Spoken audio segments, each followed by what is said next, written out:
Yes, so that's coming along very well. The actual showroom V2 has been, I'd say 99% signed off. I think we were just making one or two small lighting adjustments yesterday. And I think I might have mentioned earlier, but if I didn't, we have, I mean, most of you now have probably seen the layout of the new showroom V2, where there's this beautiful balcony looking out over the clouds. And we have opened up a small part of that balcony that will allow you to walk out into the greatest kind of sky area. Because, to be honest, the Voltaholics just do some amazing stuff, and we don't want to limit that in any way. And the second part is which I think I've touched on, is the empty showroom or the empty space. Now, I think a lot of users are really going to find this, especially the Voltaholics. These amazingly creative people who, just build these epic constructs out of the VeVe collectibles. You will now no longer have to. Yeah, you won't have to work with inside that gallery showroom. You'll basically be given an empty. Did we just lose Dan? Oh, can you hear me? Can you hear me? Hello. Yes, I can. Yeah, I can hear you. Okay. Yes, the empty space where you can basically have a blank canvas, and then from within there you can create whatever beautiful constructs you want. Whether it's a multi-room thing made out of James Bond posters.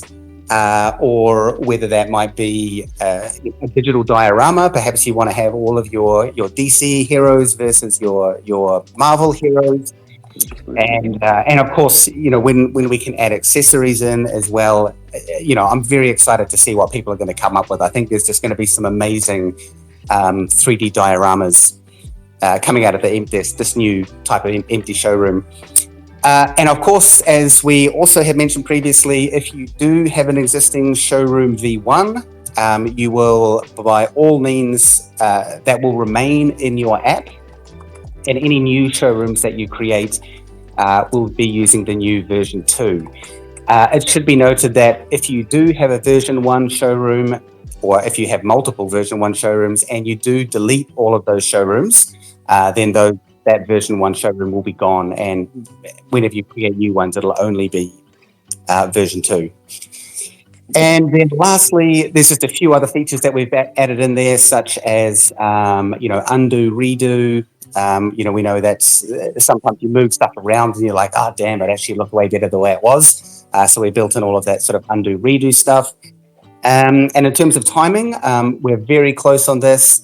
We just need to get these updates coming from Trevor, get it into a build. We'll be doing some testing next week, and then I'm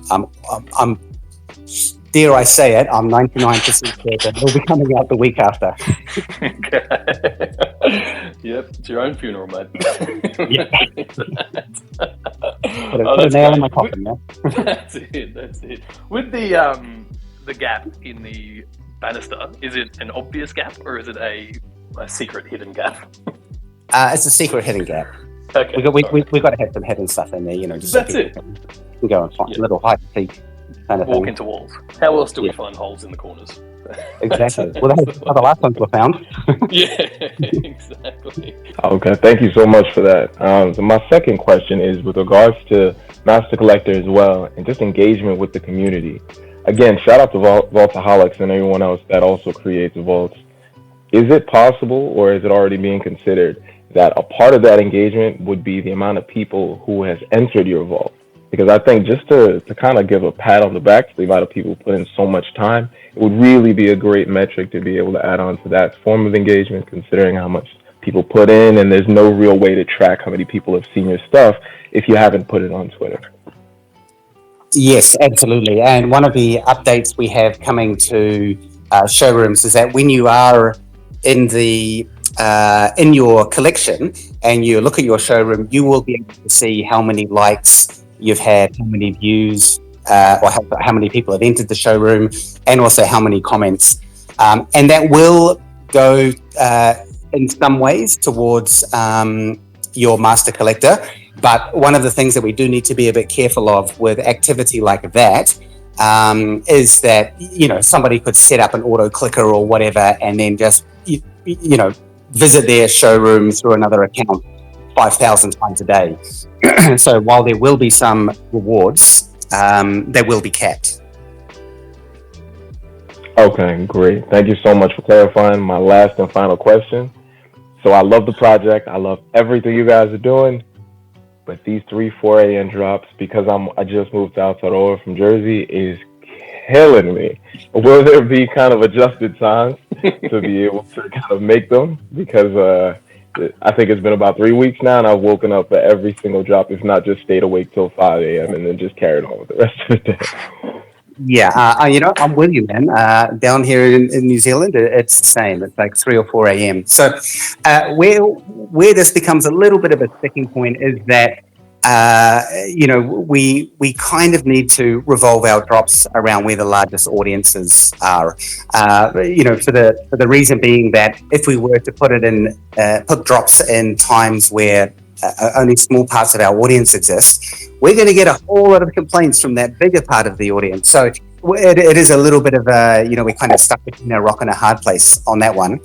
However, as David mentioned, over special events like DCon, we will have drops happening, right throughout the day and in time zones that are more pleasing to people who are outside your typical sort of US time zone.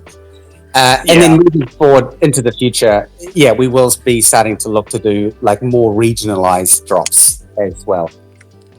Yeah, as we start moving into contents that in different audience. I mean, we do have contents coming up in few weeks time that is probably most of the Western world doesn't know about because it comes from Asia. We have announced some French properties.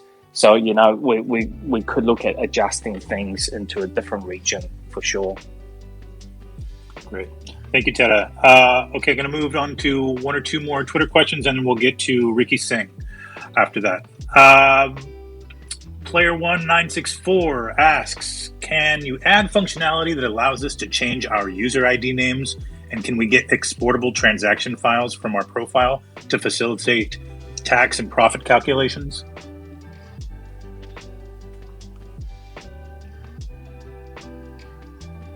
Might be on mute, gents. Yeah. Dan, you on mute? Oh, okay. So just these are features that I probably need to run through with Dan.